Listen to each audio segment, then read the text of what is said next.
Yeah.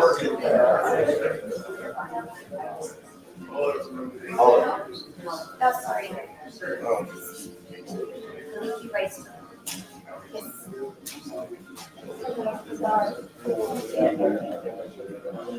Oh, okay. I have it over here, so I was trying to find it.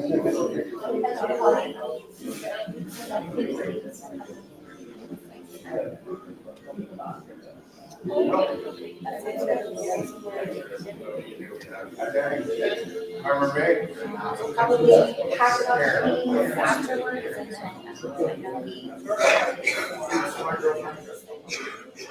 they're welcome. Yes, we did.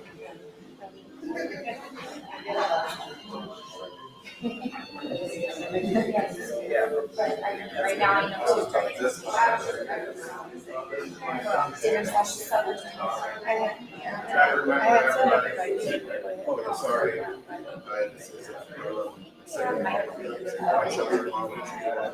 I want this one.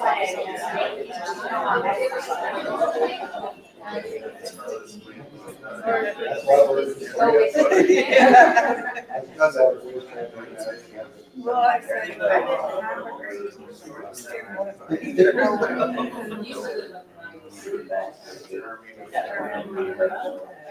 service. On my way every morning. That's what I was gonna say. I wonder if the kitchen is still open. I'm gonna go check out our kitchen.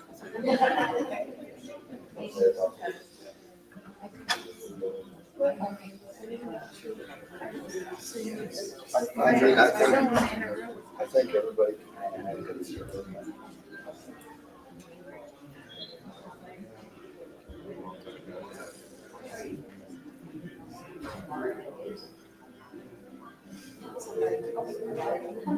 Oh, okay. Well, look at you too. I did, but I haven't. You didn't get the memo. You did. Not even on purpose. Right, buddy. Love you, buddy. He goes, I need to go change my shirt. He goes, I'm wearing a gray t-shirt and jeans. And I'm like, that's what he wanted.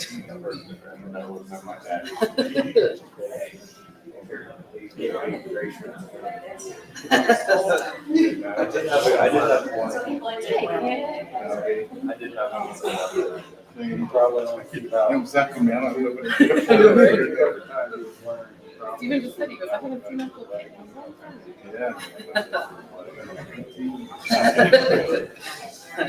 It's only been since this guy's whatever birthday party. Was 14, 15, 19.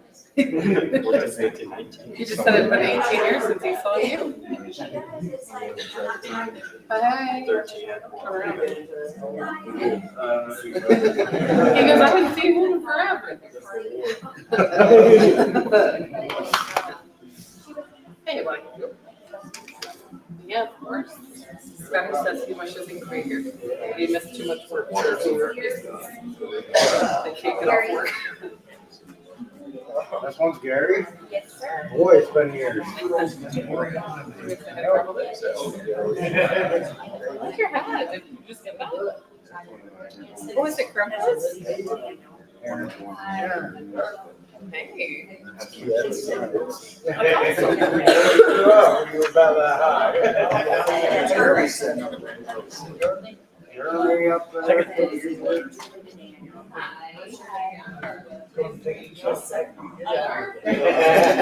The alligators, right? Folks, I think we're gonna get everybody sat for a few minutes. Guys, we're gonna get everybody sat. We're just gonna have a quick little. All right, we're going. They're making us sit.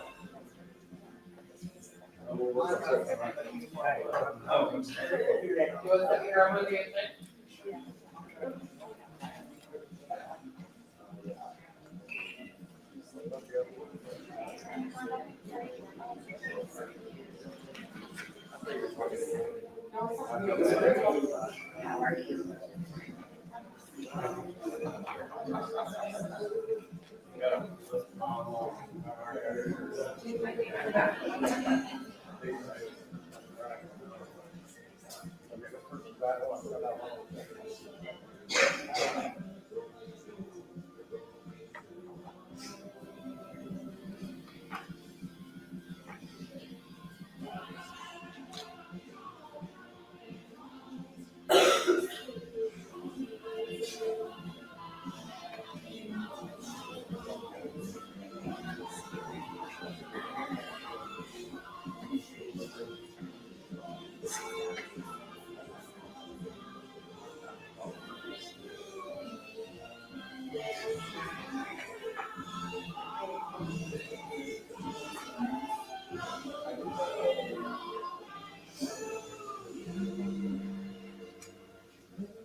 Oh,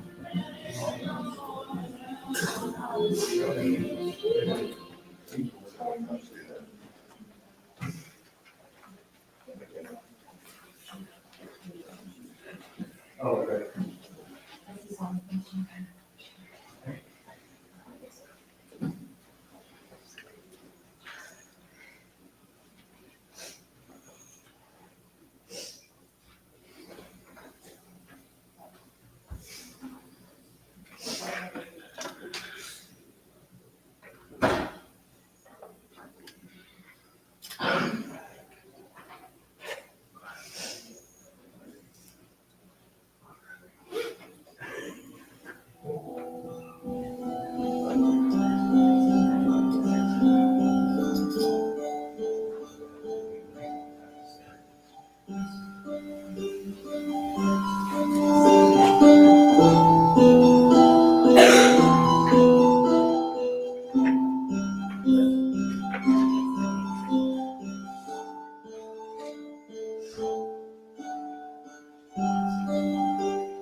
Now, maybe I'm the last one to find this out, but that was just not a random song that we decided to play. That was actually Kit. So, yeah, I don't know if any of you knew that or not. My name's Joe Grandstaff. I'm a funeral director here at Pierce-Bacher Funeral Home, and it really is an honor to be up here talking today. Today, we're just going to kind of have just an informal, few minutes of sharing and kind of reminiscing a little bit. Holly's going to get up and talk, and after her, I know there's a couple other family members and anybody else that would like to get up and tell a story. And today's a good day to just remember and probably be some tears shed and probably a couple laughs if I had to guess. So, reading this obituary, well, I didn't know Dennis, I can tell you, I went through this obituary and, he and I probably would have got along pretty well. Going outside, tinkering, just having a beer, relaxing, just to kind of get away from everybody. The older I get, the more that makes sense, so. But, anyway, I was also told today, one of his former employers, I think he's still in here, had mentioned how hard of a worker he was and just how exceptional of a worker he was, and how he could just take an engine and knew exactly what to do. That's just amazing, people that are able to do things like that. So, well, without further ado, at this point, we're just going to have some family get started. And again, anybody else that would like to come up after, I think that'd be a great idea. And once we're done with this sort of formal part of this today, there's one or two suites in the other room. I don't know if any of you guys have been in there, but there's cookies, pies, brownies, you name it. Feel free to go in and have a snack and chat, and don't feel in a rush to get out of here. So, Holly, I'm going to leave it up to you.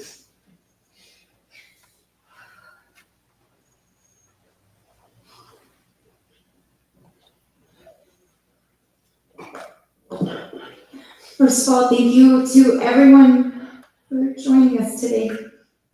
I'm going to do my best to be the good big sister and get through this for all of us. And my age is going to start to show too here, as I have to hold the phone a little far away. There are so many memories of Dad that we could all sit here and reminisce over. Some of our fondest include burning hot fires in the wood stove. So hot that Dad would reckon was warm enough, nearly around 100 degrees in the room. So much so that you would have to step outside to the cold or open a window or door to breathe. Many of us family and friends can give you stories of how if you needed something fixed, Dad would find a way. Anything that we saw as junk or completely useless, he would figure it out and get it back to working condition. Or he'd tell us it was something that needed to be kept for the future when it'd be worth some money or maybe needed for something else.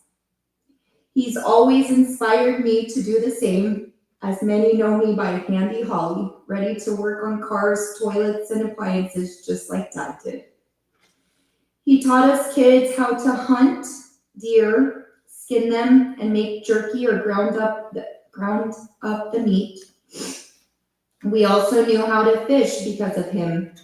Mind you, after driving around hours and hours on the back gravel roads looking for just the right place where the fish would be biting. I'm sure all of us kids may have held an extra pull or two from time to time just for Dad. Dad was always a top-notch cook. I can recall him rolling out dough for cinnamon rolls as big as the kitchen table. Much of that he learned from his own mother. And let's not forget about his famous homemade pizza and endless assortment of desserts, pies, cookies, bars, homemade ice cream. Food wasn't always store-bought either. Hunting for mushrooms and cooking them up after in a good amount of butter is a taste that still makes our mouths water. And nothing beats the taste of fresh growing tomatoes, sweet corn, or watermelon straight from the garden. As a grandpa, he filled his role completely, always giving his grandchildren all the things their hearts desired. You could rest assured he'd have the fridge and cupboard fully stacked with chocolate milk, chips, and all kinds of other goodies. And even then, he thought it wasn't enough. So off to the store he'd go with them for some more. Grandpa was certain every year to send a birthday card and even resend if it got lost in the mail.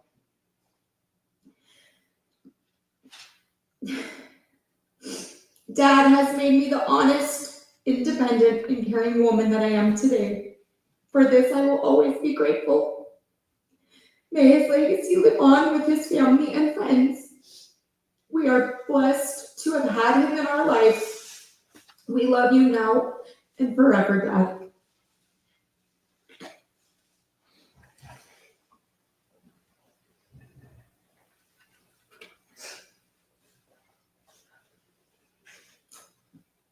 Did we have anybody else that was gonna talk? I know we have Ron, yep, that's right. There you go. And then after this, if you grandkids would like to come up, that'd be great. I told them they had to sing, I hope they know I was joking.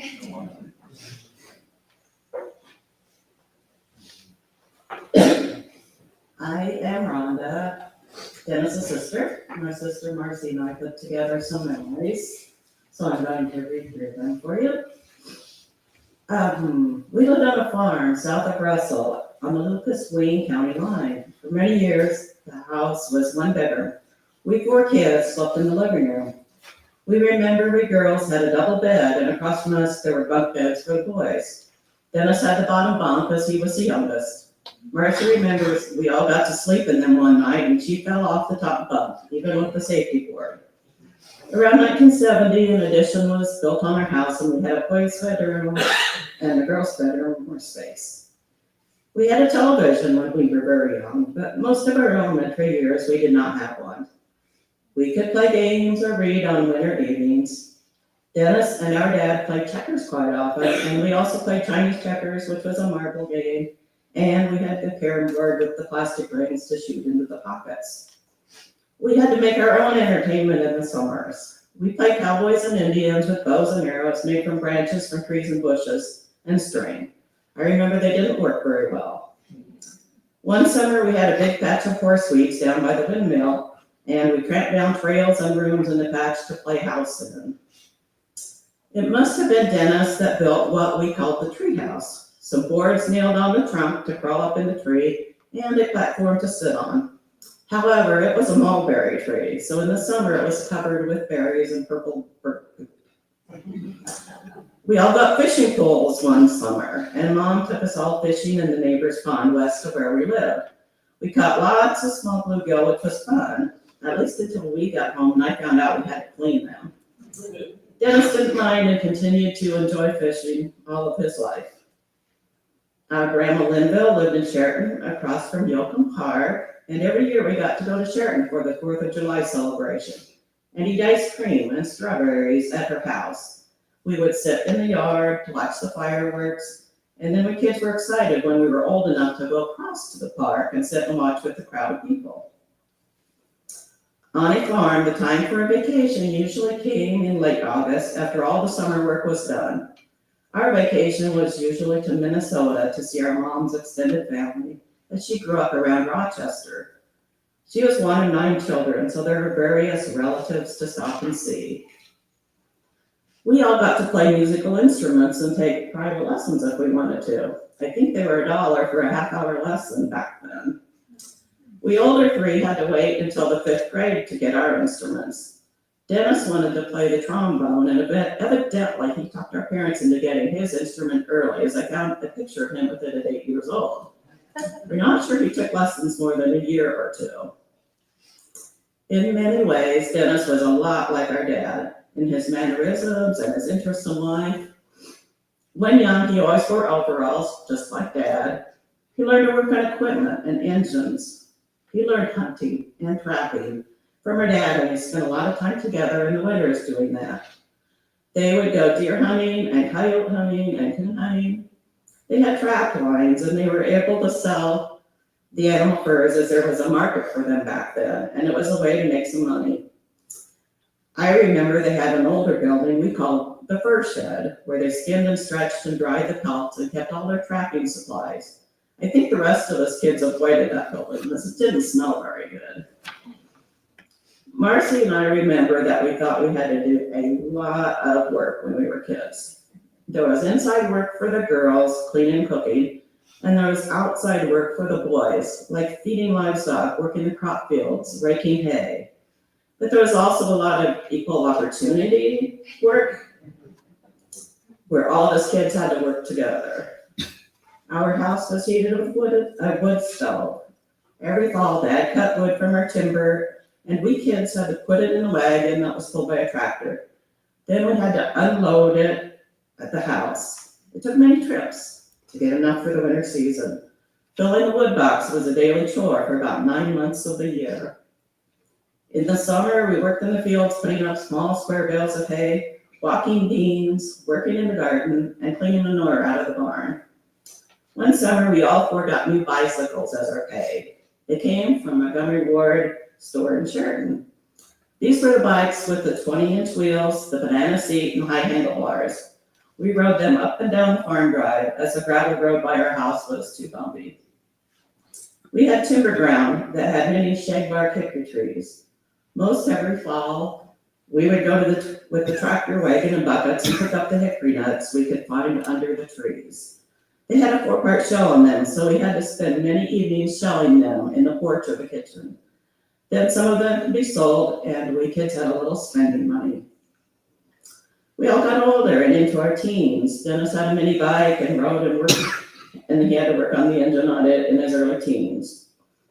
Marcia remembers Dennis driving a Chrysler car to Missouri and getting stopped around Corden with fireworks in the trunk of the car. She didn't know if he was fined or not, but he didn't get to keep them. We had a few other cars to drive, a Chevy Impala, a Dodge, and a Plymouth Cricket. We were soon out of high school, getting married and having kids. We would usually all get together at least once a year at Christmas with our folks, and soon there were 10 grandkids there. When our kids are little, we always wonder, what will they be interested in? What do they want to do in life? And where will they end up? Soon Dennis and Marcy and my kids were grown up and going their own ways. But we never stopped being interested in where you are and what you're doing. I had to catch up on their lives a little bit. And who knew that when they were little, that this is what they would be doing now and where they would be. So I want to share that Holly's an elementary school principal in Los Fresnos, Texas. She's married to Jaime, and they have 3 children, Caitlin, Jaime Jr., and Isabella. Aaron lives in Ottumwa. David's next. David's a helicopter pilot in New York City. He works for a tour and charter company. Aaron lives in Ottumwa, is a groundskeeper at Maharishi University in Fairfield. He has a son, Daniel, and a girlfriend, Crystal. Jeremy lives in Ottumwa and is an inventory specialist for the Lineage Company. He also does electronic repairs. He's a player and a collector of guitars. And Kent lives in the Cedar Rapids area and is a district manager for an electronics repair company such as cell phones, etc. And he has a wonderful singing voice. To all of Dennis's kids, I am sure your dad was proud of all of you.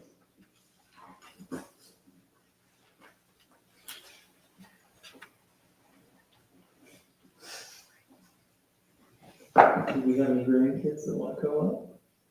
If not, that's okay. That's okay.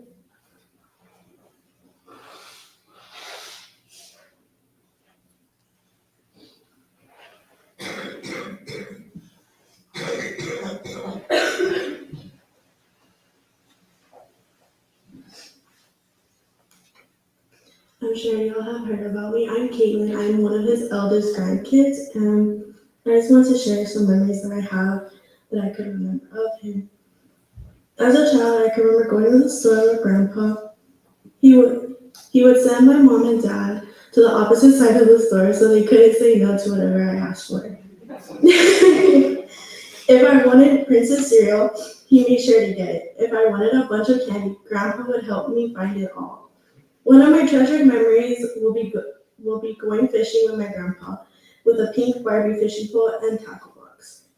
Lastly, Grandpa, I hope you give Liliana a big great hug from my mom and me.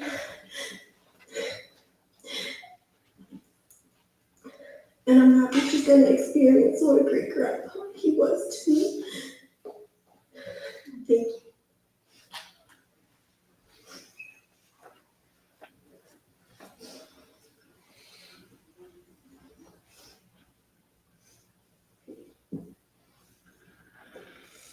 You know, I want to comment on something really quick on a personal level. You know, when we talk about kids and how much we love our kids and whatnot, as I grew up, I was the youngest of 3 children, and I was very, very spoiled, very, very loved as a child. There was never any question. And a few years ago, I asked my mother, I said, I feel like you love your grandchildren more than you love me. And she started to cry, and I thought I had offended her. And she said, "What was your first clue?" And I thought, I said, "Mom, I didn't expect that kind of brutal honesty." So I can assure you, he loved you all very, very much. Is there anybody else that would like to share any memories? And sometimes this is kind of a hard thing to do, so if somebody doesn't want to come up here, there's plenty of time today to share memories if you like. So I know we all don't like to stand in front of an microphone, that's for sure. Well, great. You wanna?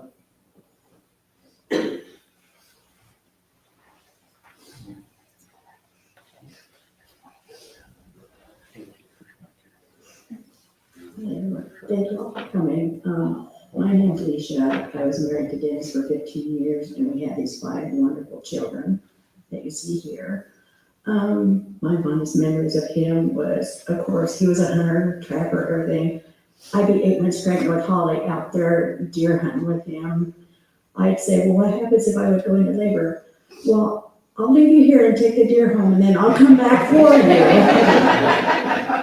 Thanks. Good to know. I was first, you know, in that, but not the difference. But yeah, I mean, his dad's big tractor, he would take the back 40 and drive, and he got stuck once. Of course, I'm standing on the tractor in a cornfield, he feels pregnant. We got the tractor stuck, and we go back up to the house to get the Massey. I never learned how to do stick shift gears, nothing. He goes, "You do this, this, this." I drove 1 speed all the way back to the house, because I'm not shifting and messing up any engines or anything. But yeah, we always took the kids out hunting. Holly and David were the older 2, so he had David with him on this ridge. I was on this ridge with Holly. All you can hear, "Holly, are we done yet? I'm tired. I want to go home. I'm hungry." It's like, any minute. So yeah, I mean, he did though. We saw a deer. He shot at it, and I yelled over at him, "Did you get it?" He didn't say anything all of a sudden, because I saw hooves, and then I looked and oh, I saw a deer head, so I just went like that with my gun and shot. We went down there. They call me hip shooter because I just looked at my gun, shot, and I got in the heart. So I said, "I'm better than you." But so yeah, I mean, I was doing stuff like with the kids, you know, fishing all the time, you know, and taking them places. When the kids were younger with him, you know, he's got to go outside and tinker around, was what he always called it, you know, and that's why I think a lot of boys like to go out and tinker around themselves, you know, with small engines. Jeremy did quite a bit. David and Aaron became mechanics like their father, like working on a car. How many videos does it take to work on a car engine? Because you stand there, you see Dennis, David, Aaron, kind of like the water department, you know. We were working on the gate place the other day. You see one standing there doing the work, and everybody standing around. I was like, "Oh, look, it's the water department." So yeah, I mean, there were times when he'd have to get called in several times when a water main broke or something, you know, and I always got like drinks or snacks or whatever it took to him and the guys, you know, working, digging those holes all through the night, you know. Well, we missed this one. We got to check, oh, it's not, the brick's not there. Oh, we got it. So it could be a long process. But yeah, like I said, we all got quite a bit of stories, but those were my fondest of him was, you know, the hunting and the trapping. And I learned how to do all that with him because my own stepfather did it, but I never went out. Whereas Dennis, I did, you know, set traps. I didn't like snakes, but I could set a conibear trap, so I was good at that. But, you know, like I said, and then all the kids' legacies are carrying on through him now with all they like to do the same thing as he did. Thank you.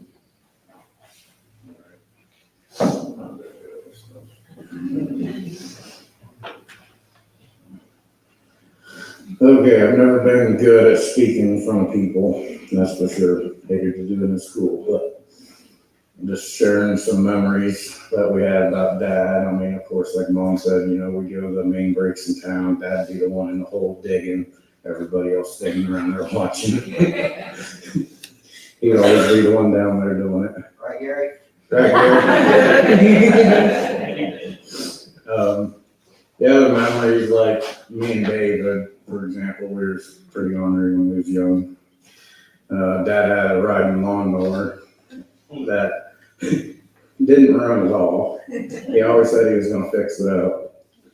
So he was at work one day and we took it out. David's like, hey, let's ghost ride this down the drive. I said, what do you mean? He goes, well, I'll push it down the drive and halfway down, you jump on it and steer it. Well, the first half went okay. The part where I had to jump on it didn't make it there. It wound up running into the telephone pole at the bottom of the drive. So we took it and we pushed it against the tree up the hill. And we said, Dad will never notice. Well, Dad did notice eventually. It took a while. He asked us, what happened to my mower? What are you talking about? We never told him for years. Finally we did. Boy, it's been about 10, 15 years ago we did tell him. He goes, yeah, I figured G2 was up to no good. And there's times he kept his guns in the trunk of a car, took the battery off of it, took keys with him to work all the time so we couldn't get into the guns. Well, me and David, knowing how to mess with vehicles, eventually we get the trunk open, and get the 22 out and go shoot hedge balls, and Dad eventually figured out we were doing that. He wasn't impressed. I think the biggest thing was he trusted us with the gun and everything. He just kept telling us what's beyond that hill. You always got to think what's beyond that hill. So we tell him, Dad, we weren't shooting beyond that hill. We were shooting straight down into the ditch down there. But by the time he figured out that we knew how to get in that trunk many a times, the ammo was about gone, I think. But he made it so we would never get in there again. And let me think. There's something else. There's always something with Dad. Oh, with Dad, if you wanted to mow the yard, Dad always had all kinds of old mowers out there. If it didn't run, you make it run and you mow the yard. Me and David, of course, was, like I said, me and David's the ones that did a lot of stuff together. We built one motor, Bergen Stratton motor, put a pipe on the exhaust. By the time we had it rutted, we're out there mowing the yard. There's a flame coming that far out of the exhaust. Dad walks out, looks at us, shakes his head, and goes, well, I guess you're getting the yard mowed. You're going to mow it or you're going to burn it. Another memory I had was one of the mowers that we put together. I don't know. I think I had filled it with gas at the bottom of the drive. And well, I spilled the gas a little, whatever. Until I went to start it. Well, with those older ones, the spark plugs, don't have no cover on the end of the spark plug. So it sparked and the mower instantly in flames. And I was pretty small then. I'm running up the drive yelling, and here comes Dad, typical Dad. Throws a rug over his shoulder and just meanders down the drive. No rush, no hurry. Throws the rug over it and puts it out. And then he's like, well, I guess you got to rebuild that motor. Those are a lot of the memories I had with Dad and with my brother was, being hell raisers and keeping Dad on his toes. But I did love him, and I'm going to miss him. Thank you.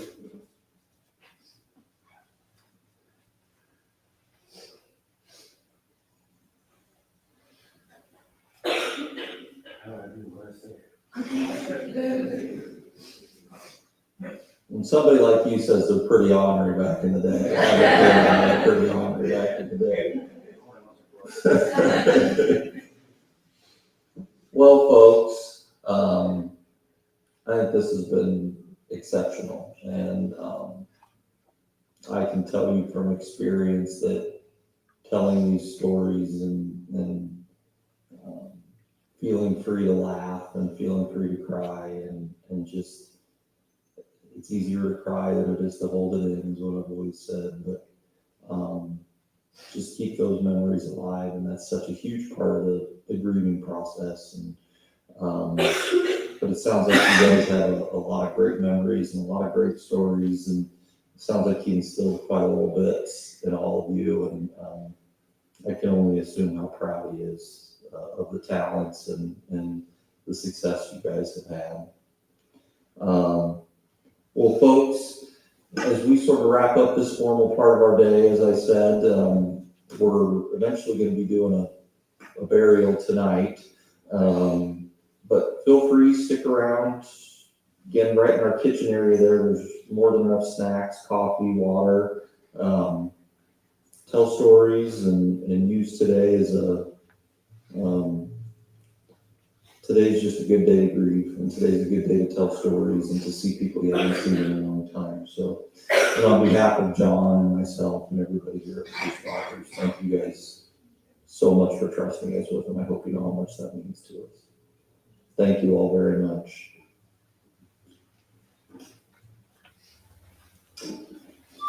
Like our father said, he always bought stuff, so there is food in there. Go eat it. Don't be shy. Sweets, pizza, sandwiches, Mountain Dew. Some staff might be interested. Dad always makes sure we have food.